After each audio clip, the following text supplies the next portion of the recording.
Well, welcome to another edition of AP's Profiles in Christian Living. My name is Mark Powell, and my special guest today is Professor Patrick Parkinson. Professor Parkinson has been the Dean of Law at the University of Queensland, as well as at the University of Sydney before that, and he's written a new book on the topic of religious freedom. Patrick, welcome. It's great to have you with us. Thank you, Mark. Now, the question I always ask at the very start of every interview before we look at your book that you've just written is, how did you yourself become a Christian? So can you give us a quick summary of what happened? Yeah, so I grew up in a Christian family, but one which was one of those very traditional liturgical Anglican families. I'm not sure that any of us had a living experience of Christ.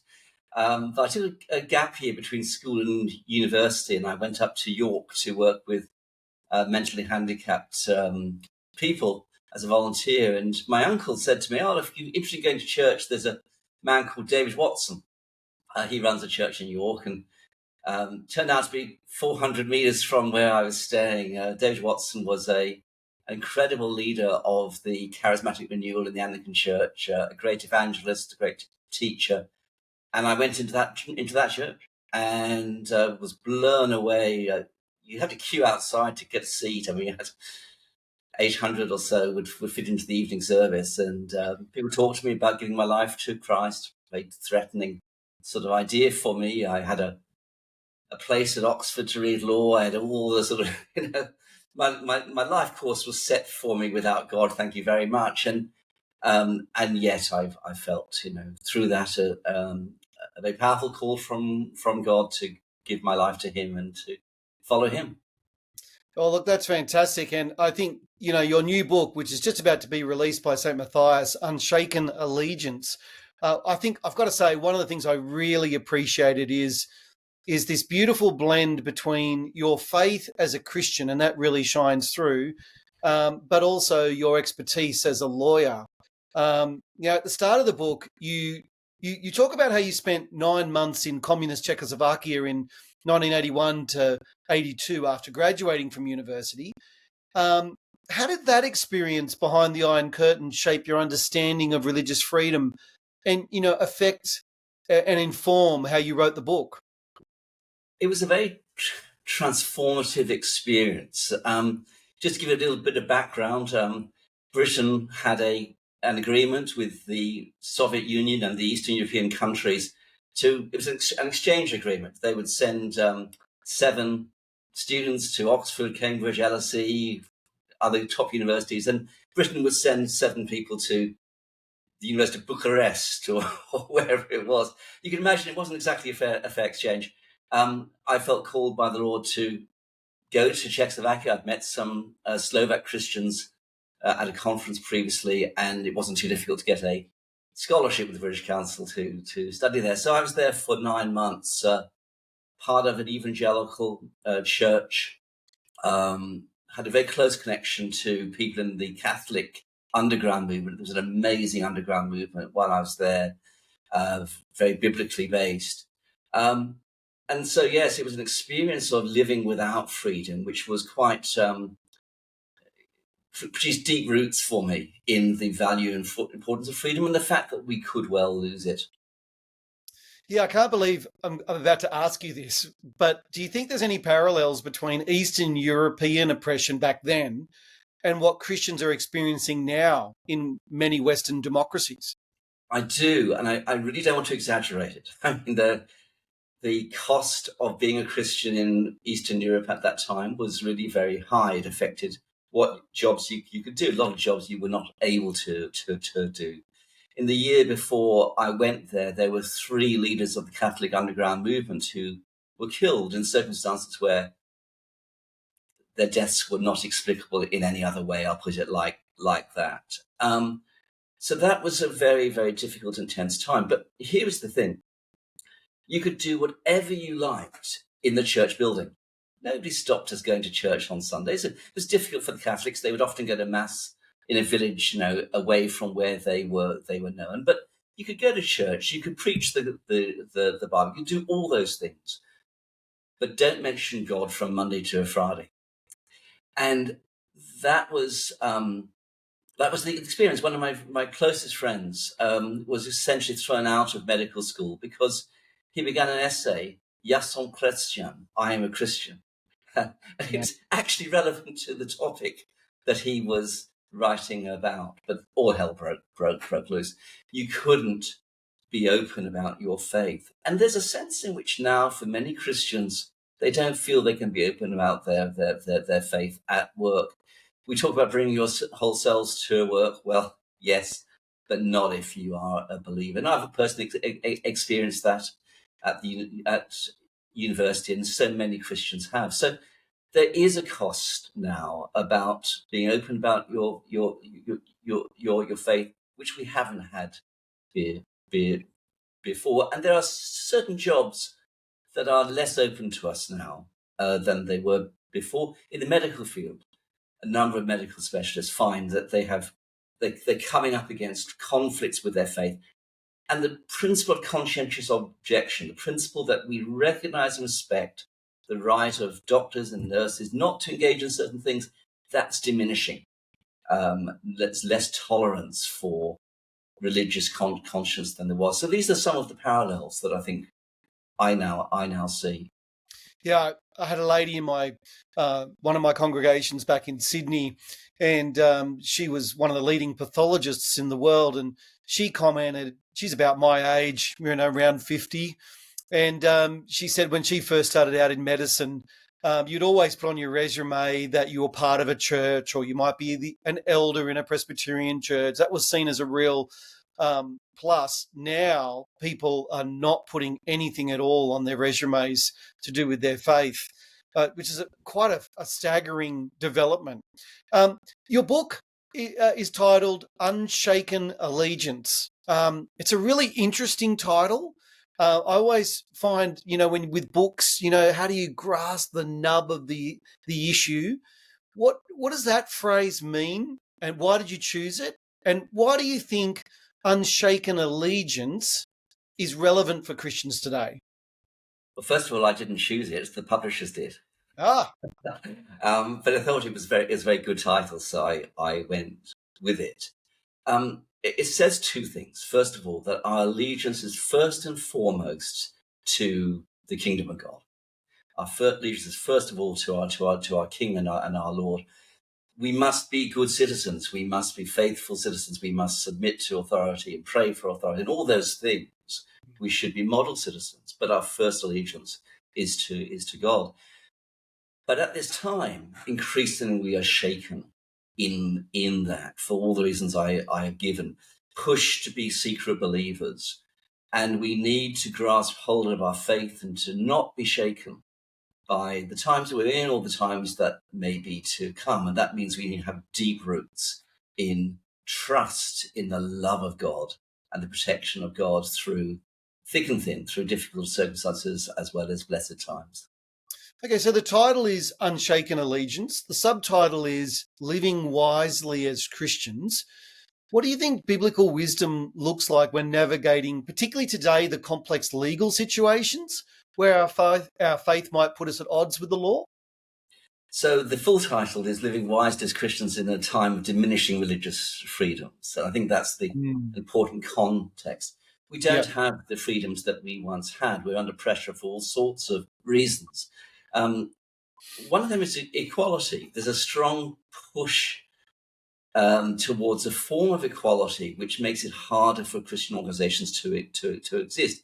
There's this tension in political life between liberty and equality the whole time, and various political parties go backwards and forwards within the balance on that.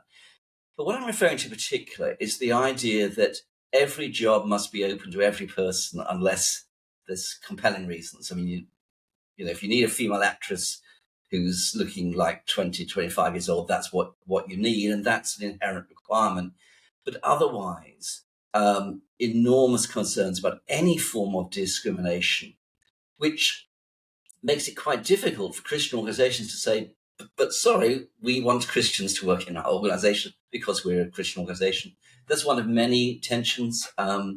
There's vilification laws, hate speech, as some people call it, where things that we say which others take offense at the ideas can lead us into legal trouble. So all sorts of ways in which we're now finding the law is a more difficult situation for us. We may find ourselves on the wrong end of lawsuits. We may find the HR calling us in because of something we have said. How do we live wisely? A great place to start is the Sermon on the Mount. Yep. Love your enemies. If somebody sues for your tunic, give them your cloak as well, or whatever it is. Some of these passages in the Sermon on the Mount are really compelling. And the second thing is buy my book. Because I can't express in a short podcast what is, a long treatment really of how we live wisely. Yeah, that's really interesting because I mean, one of the sections that really I think resonated with me about the application of wisdom, particularly from Jesus' Sermon on the Mount in your book, was where you reference Jesus as saying, settle matters quickly, because there are no winners in litigation. The lawyers are the ones that win. I thought that was particularly helpful there. Another thing you mentioned, and I found particularly helpful, was the anti-discrimination laws. And they present some really big issues. I think you also present how unfairly these things tend to be applied, particularly like political parties aren't forced to have people join their party who are against their views. I mean, for instance, the Labor Party, they don't even allow you to have a conscience vote now on things like abortion or gay marriage or associated topics like that. But can you explain how modern anti-discrimination laws may conflict with the rights of religious organisations to maintain their ethos? Yeah, I mean, it's a complex picture, but when anti-discrimination law began, which is really in the 1960s in the States with the civil rights movement, Christians were in the forefront of that. Who led the civil rights movement? The Reverend Martin Luther King. And as Christians, we should be concerned about the dignity of people and the equality of people and not treating people adversely. So there's deep Christian roots to this. But anti-discrimination law began with things you could not change. Your race, your gender, obviously your age, your disability in many cases is a long-term one. And rightly so, we said, no, you couldn't discriminate on those things.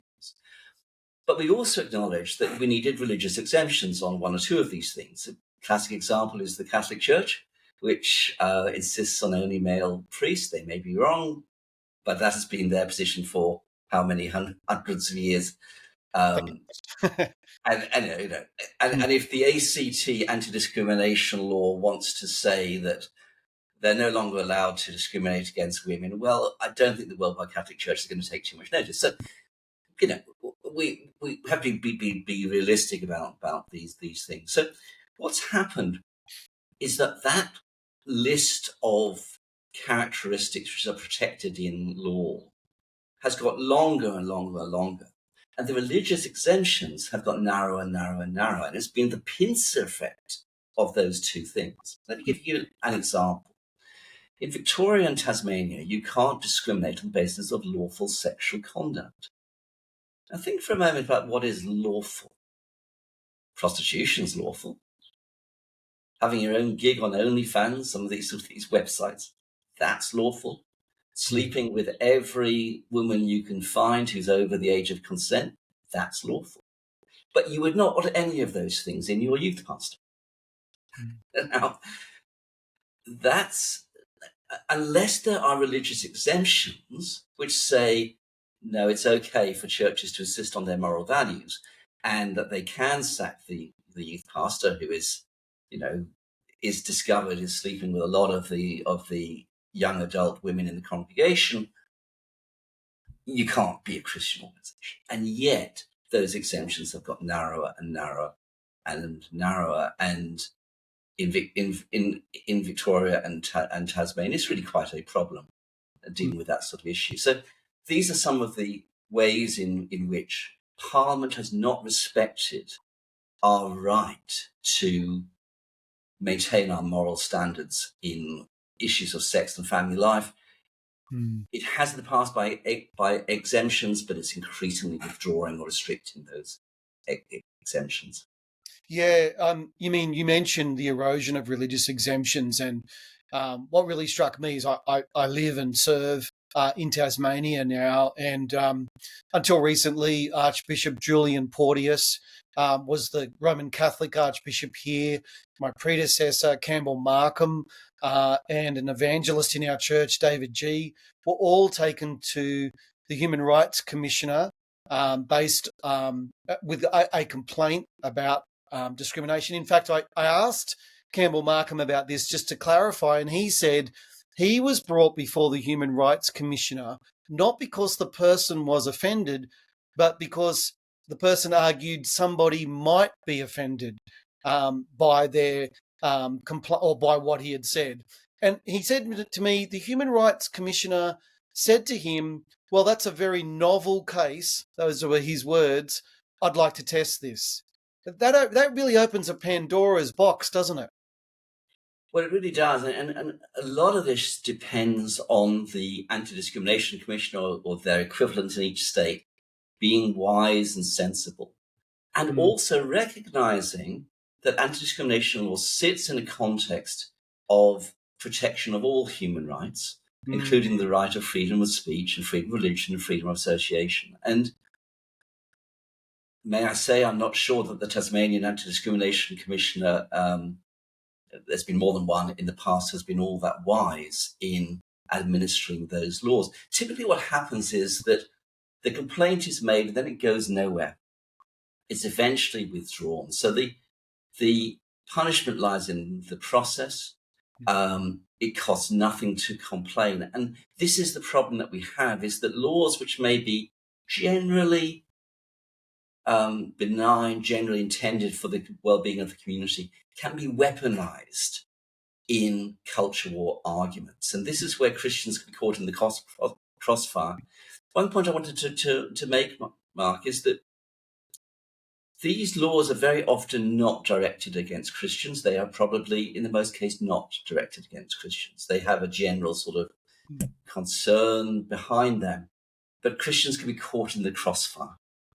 And these laws can be weaponized against people of faith who are engaged, particularly in public life, because of coming out of their faith commitment.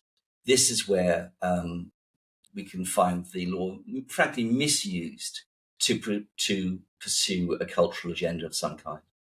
Yeah, there seems to be a political activism or what you might even call a lawfare going on. Campbell Markham mentioned to me that to try and understand the situation better, he went to an LGBTIQ event in Tasmania, here in Hobart. And the Human Rights Commissioner was there, and she was exhorting everybody to try and bring more cases to her because she wasn't receiving really any complaints. Yes. Which is just amazing to me that you would be an activist in trying to seek out crimes. But let's talk about two prominent cases that you discuss in your book. The first one is an English clergyman, Reverend Bernard Randall. Can you tell our listeners what was his story and why you think that case was so important? I've met Bernard. I met him in February at a conference in London. He's a delightful man. He's one of those meek, scholarly English clergymen. I would think of a more liturgical tradition. He'd been a chaplain in a Cambridge college. That's his sort of background. He goes to an Anglican school in Nottingham, founded by evangelicals to share the faith to students in the 19th century. And he's the chaplain. And what happens, according to his telling, and this has all been through the courts now, so we know a lot about it, is that there was an organization brought in from outside to teach the students and the staff on LGBTQI plus issues. And it began, he says, with the leader leading the staff in a chant, smash heteronormativity, smash heteronormativity. Bernard, who, as I say, was this meek, quiet, scholarly English clergyman, wasn't entirely impressed by this. rabble rousing as he saw it. And he said, look, some of the content was excellent, some of it was fine, not a problem, but some of it was quite worrying. And so he preached a sermon in the chapel. He wrote it out in advance. You can Google it. The text of it is there. And I think it was very carefully constructed. It was trying to be gentle and wise in what he said. But he basically was saying to students, you are entitled to make up your own minds on these things. The Church of England has certain teachings on these issues. You're entitled to believe them. You're entitled to question what you are being taught. And that was all really that he said. But all hell broke loose in the school. Eventually, he was referred to the terrorism organization. Yeah, that's incredible. I know, but it's happening. He was called up for gross misconduct. He was eventually allowed to continue as a chaplain for a while, but all his sermons had to be pre-scrutinized, and eventually he was made redundant from school. This was a few years ago. The saga is still not over, because while every secular organization has cleared him, rightly so, and said, no, he's not a danger to children or anything of that kind, the Bishop of Derby, the Anglican Bishop of Derby, has not, and is refusing to give him a license on the basis that in some way teaching what is actually the traditional Anglican doctrine, whether you like it or not, whether you believe it or not, is a danger to children. So that's an ongoing story, and it's an ongoing story of the depths of problems in the Church of England. Yeah, it makes me... I would want to make a joke, but it's really serious about this is how the Puritans were formed and went to England. It's a tragic situation because he by all accounts is a godly man, spoke a very reasoned sermon, and yet is being prosecuted. It just boggles belief. If we switch continents for a second, because this is not just an issue in the UK. You also discuss in your book Andrew Thorburn and the case involving Essendon Football Club, which I'm sure many of the people listening would know about.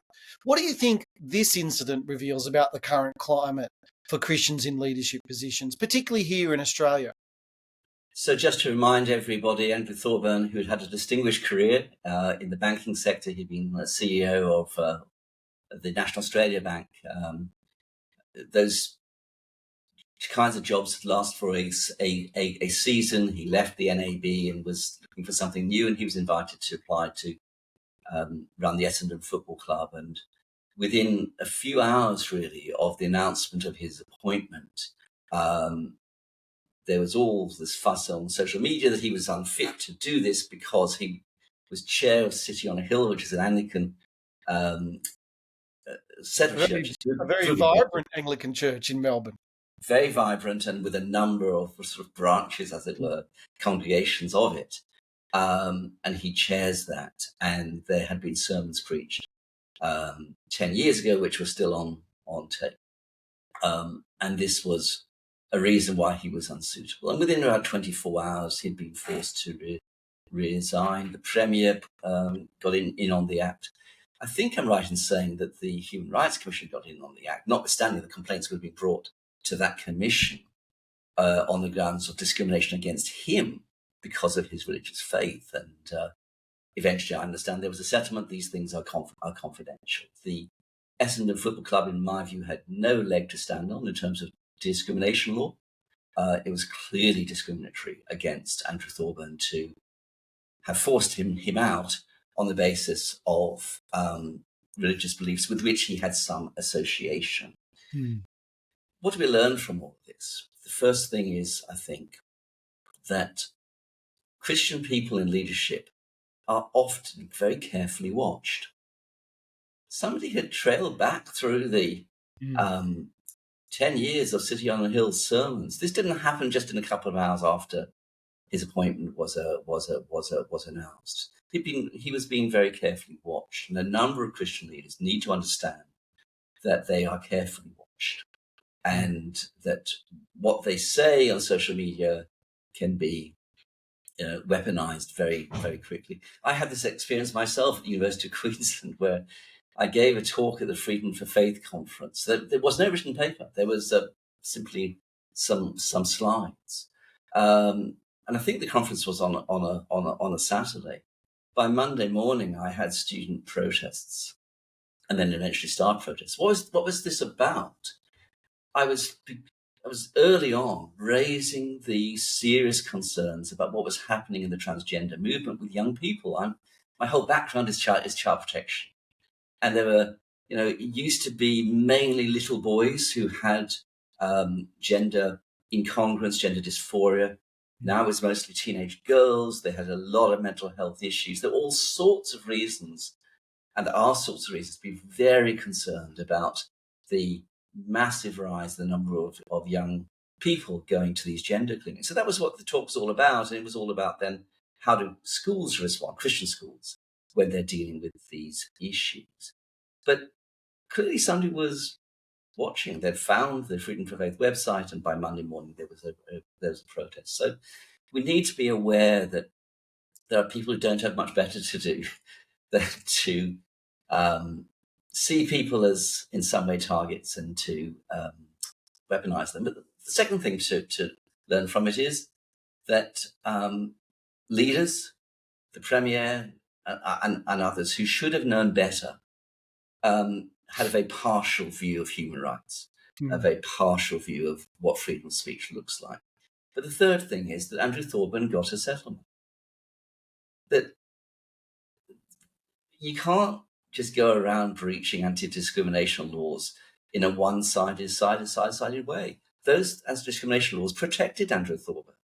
Unfair dismissal law protected him. So I don't know what the legal basis was, what the settlement was.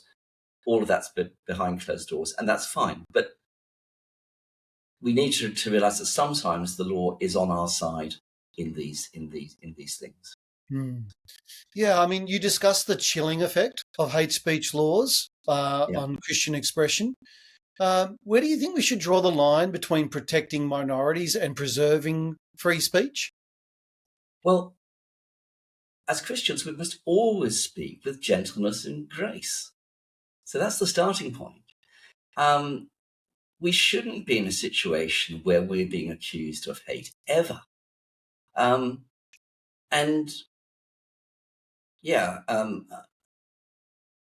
Practicing that will, I think, keep us out of trouble. But if you take the Julian Porter's case as a very well-known example, it wasn't just Julian Porter's, the Archbishop of Tasmania. It was actually, or the Archbishop of Hobart, sorry. It was actually the entire Catholic Bishops' Conference, because they put out this booklet, Don't Mess with Marriage, which was a very moderate explanation for why they didn't think that we should have same-sex marriage as part of Australian law. That was the debate at the time. They were entitled to put their view. And yet that very moderate position, full of grace, and certainly gently expressed, he found himself in trouble in Tasmania. But let's always think before we speak, always with pastoral care, always with love and concern and gentleness to other people who may have different lifestyles, different views from us. But you asked me, where do I think the line should be with hate speech laws? We just cannot have laws which say that you can make a civil complaint if you are offended. That's, in this climate, Mark, it's a recipe for disaster. It's what happens. All you have to do is claim an offence, and in some places that complaint may be taken up by the human rights body. In England, we're seeing all sorts of problems with social media, with the police getting involved, because these laws have not been carefully enough drafted and constricted. Or the guidance to the police hasn't been sufficiently clear. Yeah, just on that, I've heard constitutional lawyers like Augusto Zimmerman here in Australia say that the way forward there is to remove Section 18C from the Discrimination Act. Would you agree, or would you propose another way forward? Section 18C of the Racial Discrimination Act is particularly difficult because it's about race, and the Jewish community in particular feels very strongly that the protections in that section, which do use language of offend, are necessary. And the Muslim community may well feel that too. I mean, we do have, well, certainly had situations after 9/11 where the Islamic community in Australia felt very under threat, and understandably so. And so race is a particularly sensitive topic, and I'm not sure whether, in the light of that, and particularly in the light of recent anti-Semitism, that I would want to change that law now. I probably wouldn't have wanted to draft it in the way it was, but it's been there for quite a long time now, and this is not the right time to change it. So what do we do then, Patrick, when you talk about taking out the provision to be offended? What do you think legally could happen? Do you need to add something in or take something out? This is up to parliaments, but I think they need every parliament which has passed these laws, always thinking of passing them, needs to think about how those laws could be weaponized in a culture war. Let me give you an example in Britain at the moment where there's a controversy. You may have heard about it, about Glinner. He's a Graham Lineman, I think his name is. He's a famous comedy writer in the UK, and he comes back to the UK. There are 5 armed police officers to arrest him at Heathrow Airport. Why? Because of some a little bit off-colour, slightly offensive tweets that he had made. And there's now a big controversy about that. Now, what's going on here, I think, is that you've had a complaint against him. The police feel that they need to investigate that because it's a criminal offence which is being complained about. But in order to ascertain whether under the law he intended to harm anybody, which I think he clearly didn't, you have to then go through a process of investigation and interview. Now, you don't have to send 5 armed police to pick him off the plane at Heathrow, but that was grossly over the top. But one of the things that the police commission has said in response to that is, look, we really need better guidance on this, that we don't need to investigate if on the face of it there is no apparent intent to harm anyone. Now, that kind of common sense approach would resolve a lot of these problems. You want the police going out there dealing with burglaries and with sex offences and with other serious offences. You do not want them policing twins. So guidance from, in that case, from the Home Office, from the police commissioners about what is the threshold at which we feel a need to call somebody in. It ought to be set high. Yeah, I mean, your book, Unshaken Allegiance, discusses, picking our battles. How should Christians discern which legal fights are worth engaging in and which ones we should simply accept or work around? It's so interesting that in the New Testament we have examples of both. We have Jesus saying, settle early, if somebody sues you for one thing, give them more than that. Be generous. If you're required to go 1 mile, go 2. Extraordinary teaching of Jesus in the Sermon on the Mount. And you see it in the Acts of the Apostles. You see Paul, who, remember, was a Roman citizen. Not that I need to remind you of that, Mark, but he's a Roman citizen. There's an incident where he's taken into jail, and he and Silas, in I think Acts 16, they're flogged. There's an earthquake, and the jailer rushes in, and they're all there. They haven't moved, and he comes to faith.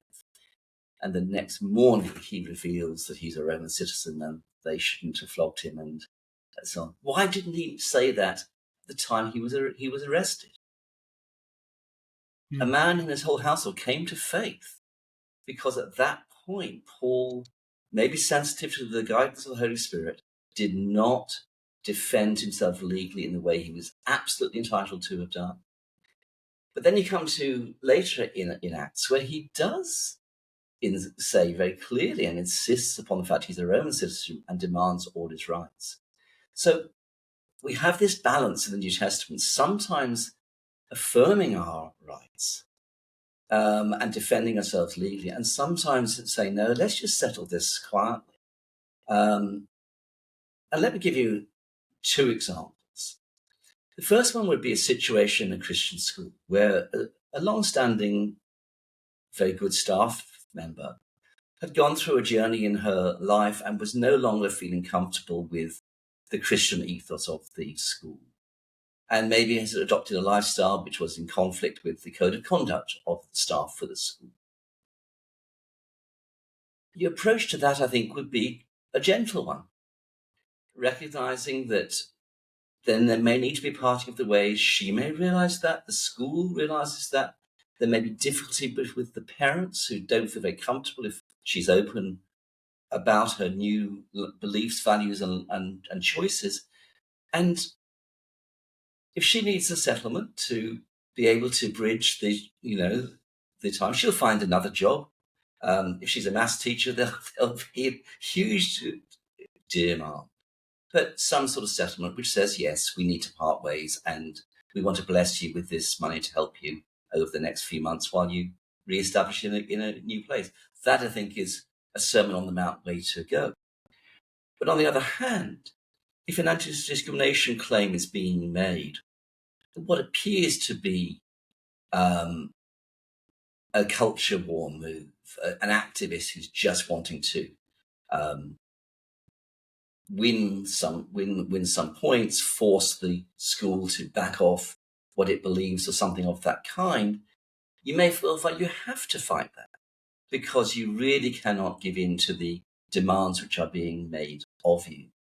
And sometimes some anti-discrimination complaints are completely unmeritorious, Mark. I was in a meeting with leaders of a large welfare organization, Christian welfare organization.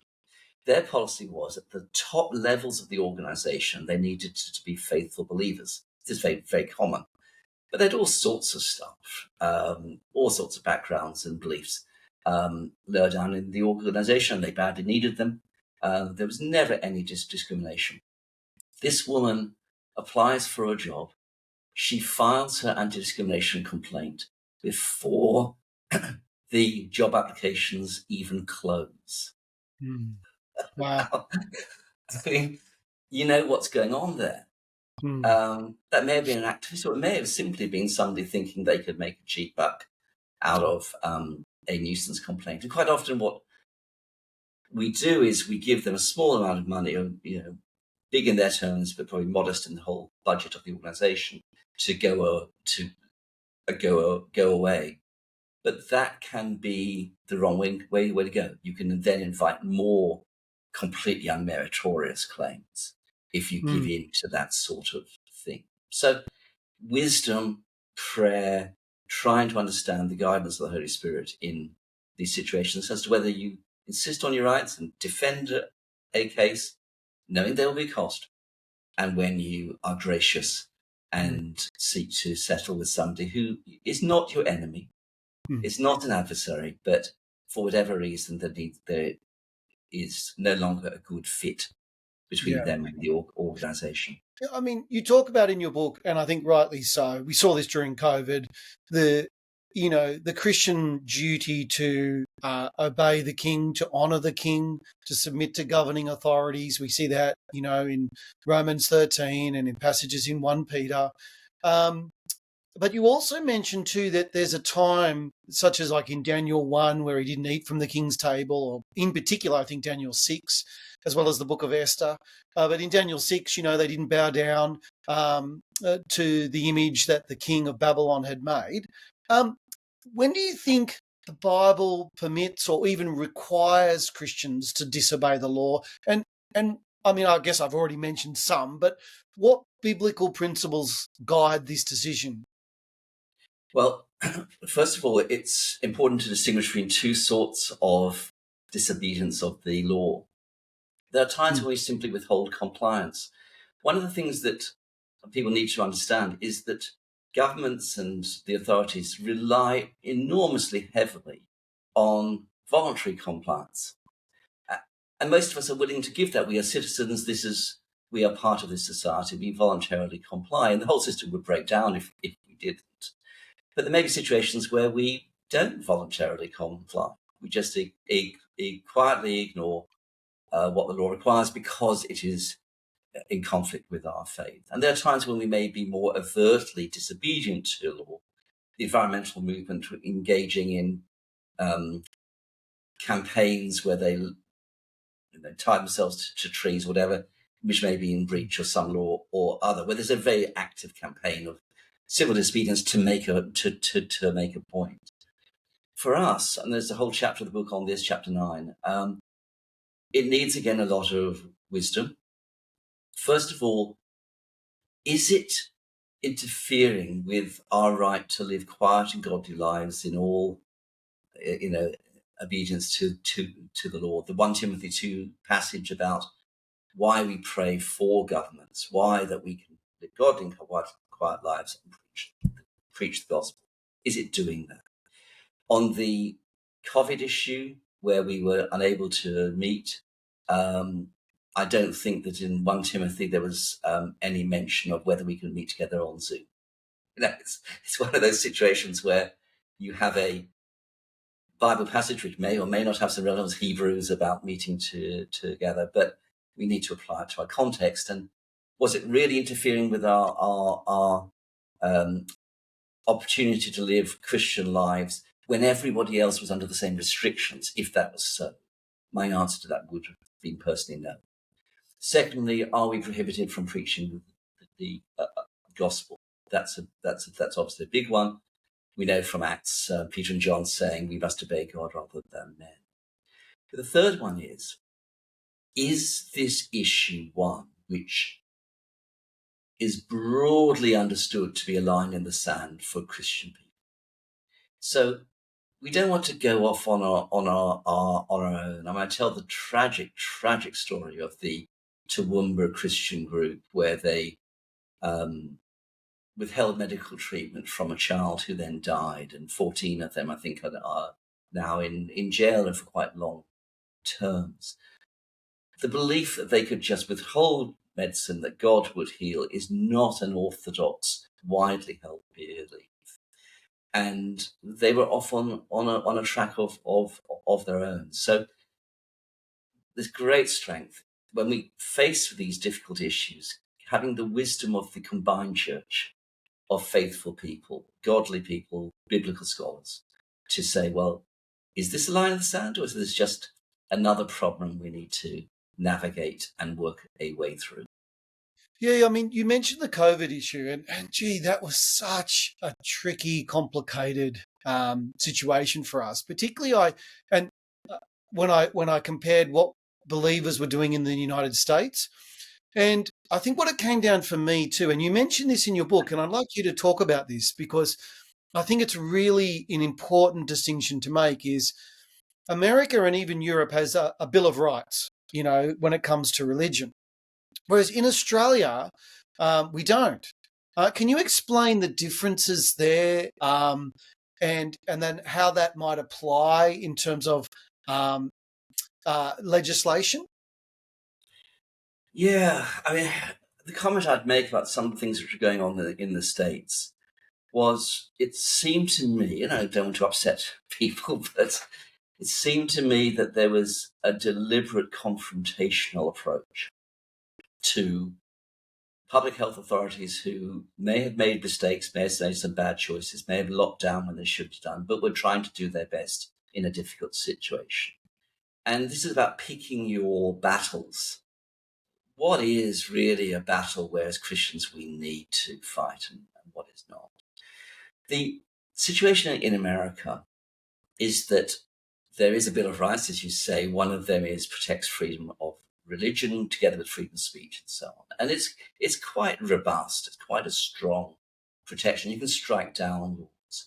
But what happens is, if you raise a freedom of religion issue, eventually it might well make its way up to the Supreme Court.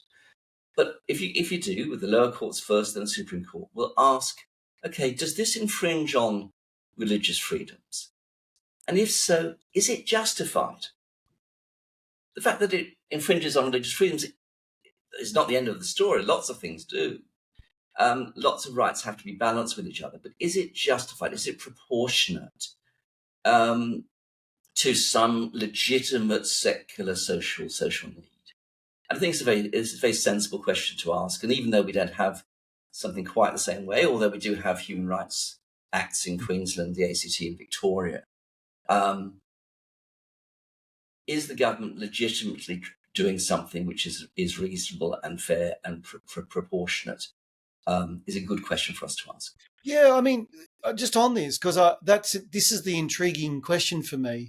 Let's take one example. So John MacArthur in Southern California. I used to live in Southern California, so I sort of feel like I had this affinity. But he opened up his church, didn't have social distancing, etc. Didn't follow the health mandates. Was sued and fined by the state, appealed, and won.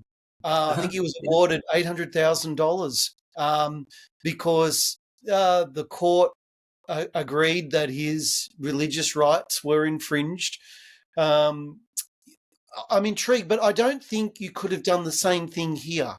I don't think we have the same kinds of legal protections. Or am I wrong? Well, no, you're not wrong. We don't have laws of the same kind, because what happens in states is that the laws actually can be struck down as invalid. We don't have anything like the same scope there. But let me respond to the John MacArthur example.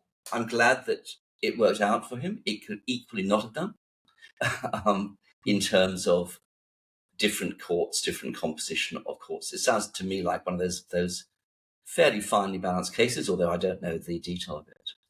The second thing is that if I had been a pastor in some of these situations, I would have withheld compliance. Not often, but there were extreme examples. I mean, situations where there's somebody's lost a loved one and there needs to be a funeral, and there's just we saw this in Australia throughout COVID. I remember the most horrid decision made in Queensland not to allow a young woman to see her dying father before he died, or even to go to the funeral. And that could have been managed.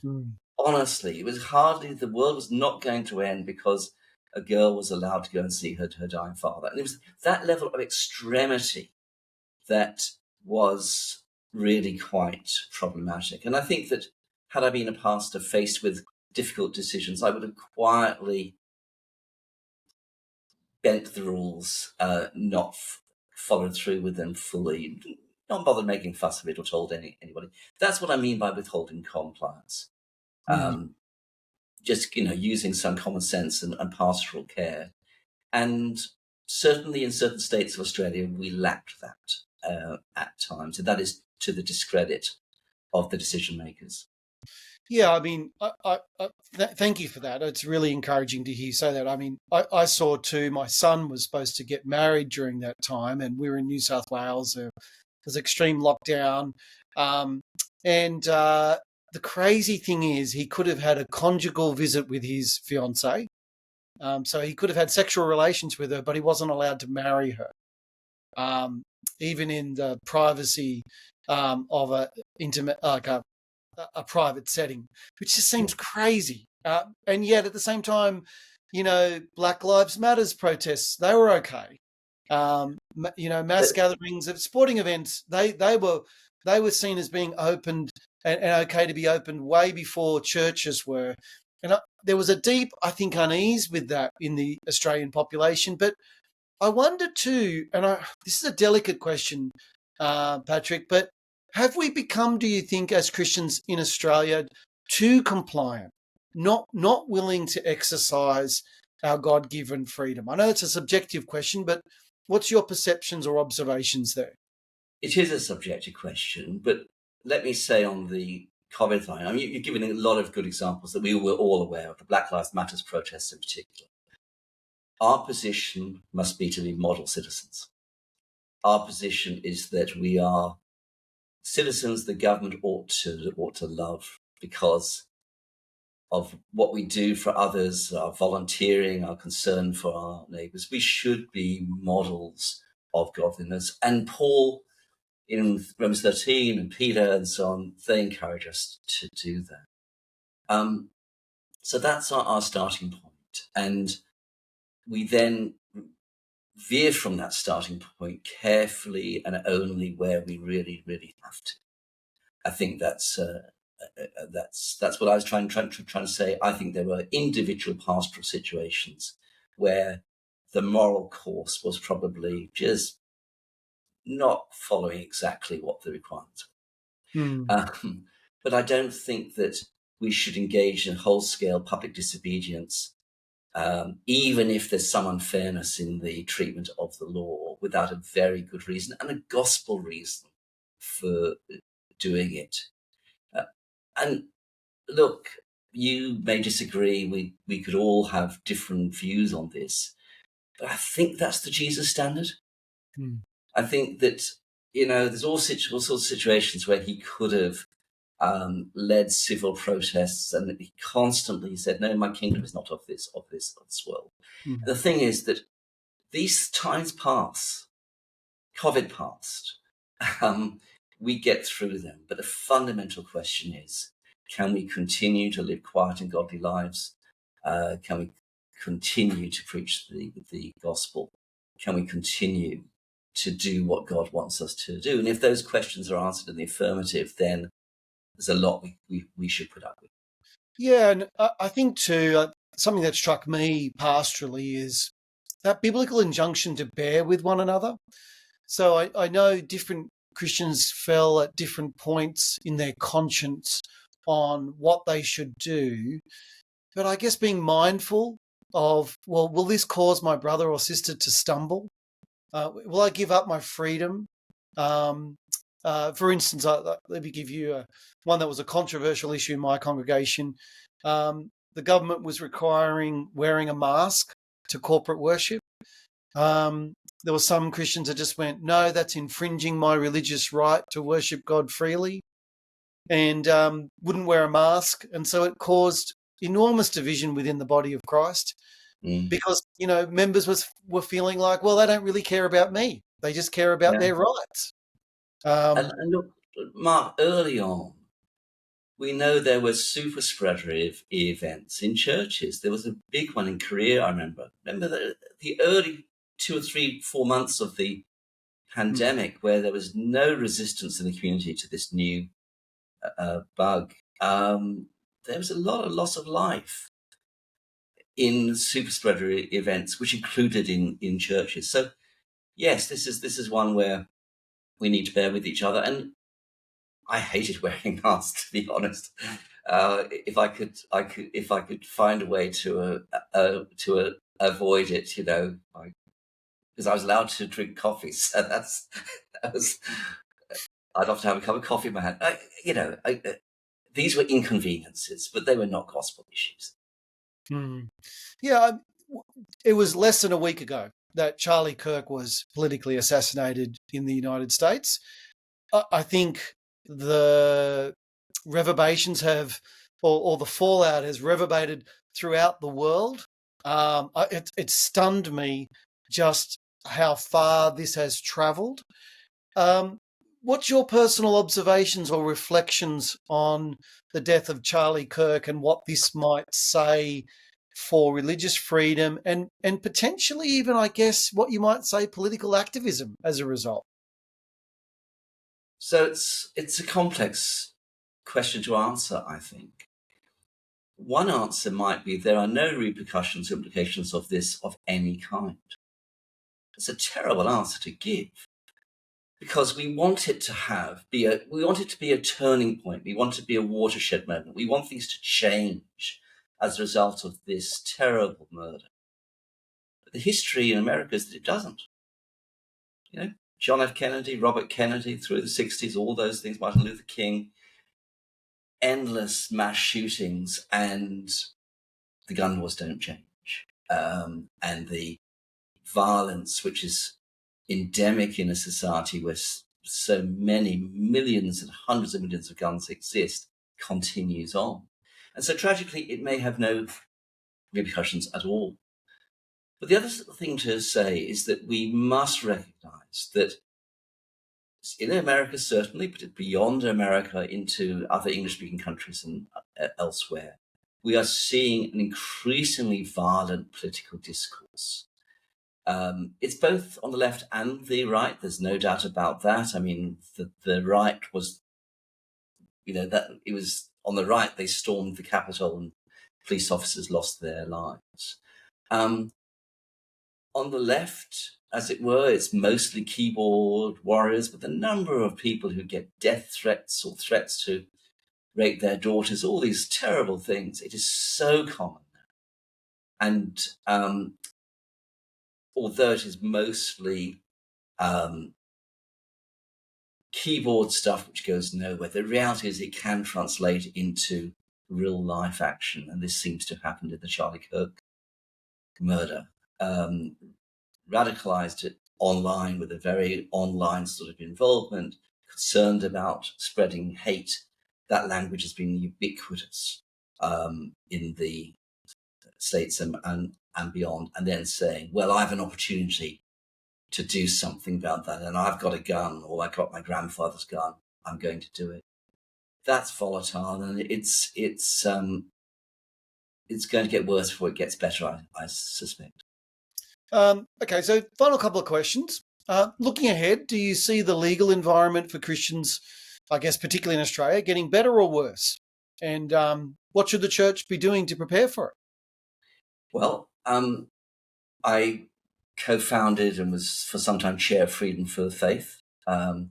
It's an organization which exists to defend religious freedom. And I think we've got a very good track record, I believe we have, of sensible, constructive engagement with governments around these sorts of laws. We're not just opposing things. We say, okay, we recognize there's an issue here. We recognize there's an interest group here which is pushing for change. What can we do to, bring out a compromise which we can all live with? That's what Freedom for Faith is doing, and often behind the scenes. So it's a very important role, and I do hope people will, support Freedom for Faith and continue to do so. Is it going to get worse? It's funny, isn't it, how terrible predictions are. You can look back on the past and you see how many predictions were completely erroneous.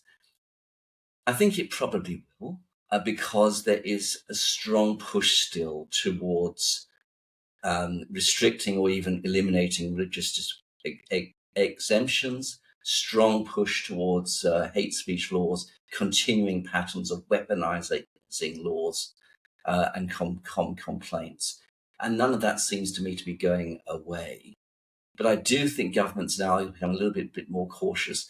And in the long term, we have a demographic issue. Australia is going to be very highly reliant on immigration. And that immigration is not coming from those countries where secular values and lifestyles are most predominant. We're not going to have a flood of visitors from Scandinavia.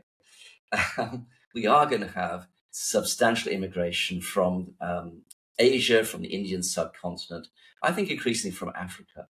And so many of those people have deep religious beliefs or are culturally quite conservative, even if they don't have a strong religious belief. Meanwhile, our fertility rate, like that in other countries, is collapsing. And so, look, 20, 30 years down the track, when governments have to win elections, I think this may well turn the tide in our favour somewhat. Yeah, interesting. But we shall see. In the meantime, Mark, we need to live wisely. All right. Yeah, that's a fascinating insight, and I think you're right. Definitely, the demography and the makeup of our society is changing, and yeah, particularly the birth rate is going to have a massive impact. Maybe one final question: if a young Christian asked you how to live faithfully in this changing legal landscape, what would be your top 3 pieces of advice? The first one, I think, would be to recognize that if you're going to follow Jesus, there will be a cost. Mm. And it's much better to know that in advance. Jesus himself said this. If you're, is it the Sermon on the Mount again? Work out whether you can bear the cost, because it may be required of you. For the great majority of Christians, it probably won't be. The great majority of Christians will not face issues of the kind that I talk about in the book, but some may, and it could be quite random who does. So there is a cost, and we need to make that part of our commitment to Christ, to say, yes, Lord, I'm willing to do that. Just as a personal example of this, Mark, before I went to Czechoslovakia, again and again and again in my prayer times, there were visions of jail, led to Bible passages all about jail. It wasn't a very happy time for me, but the point was I needed to be willing to pay that price, although I didn't. I didn't have problems while I was there. Honestly, if I had, I might have spent 2 or 3 nights in jail before they expelled me back to the UK. I mean, I wasn't at great risk, but I needed at least to have worked that one through and to say, yes, Lord. The second thing is to know that there is a God in heaven who, while we're never guaranteed that we won't be thrown into lion's den, while we're never guaranteed we won't be thrown into the fire, God protects us in the lion's den, and God protects us in the fire. And he doesn't always, that's a reality, but he's with us in it, and we can walk through it. And the third thing, I think, is to be together as Christians as part of a big community, which is raising awareness of these issues, which is making politicians accountable for what they do. In other words, the religious freedom fight must continue, and we need to make sure that those who would infringe our religious freedoms pay a political cost, just as we might pay a personal cost of following Jesus. And that will keep the balance in the society as there are increasingly secular and anti-Christian pressures. So be part of an active engagement with the political space through Freedom for Faith, through other organizations where we make our voices known and heard, and we stand up for not just freedom of religion, freedom of speech, freedom of conscience, freedom of association. Our Christian brothers and sisters who are going through tough times should not do so on their own. Yeah, thank you. It's wise words. One of the things that really struck me in your book was this line when you were talking about Daniel in the lion's den, that the Lord doesn't deliver us from the lion's den. The Lord delivers us in the lion's den. So often, following Jesus, like Paul says, if anyone wants to lead a godly life in Christ Jesus, he will be persecuted. We have to be prepared for that, but at the same time, knowing that God is our refuge and strength, however present help in times of trouble. Professor Parkinson, thank you so much for joining us. Thank you so much for the book. It's about to be released by St. Matthias, Unshaken Allegiance. Highly recommended. It's a great summary of where we're at, and I think a wise challenge too to where we need to go from here.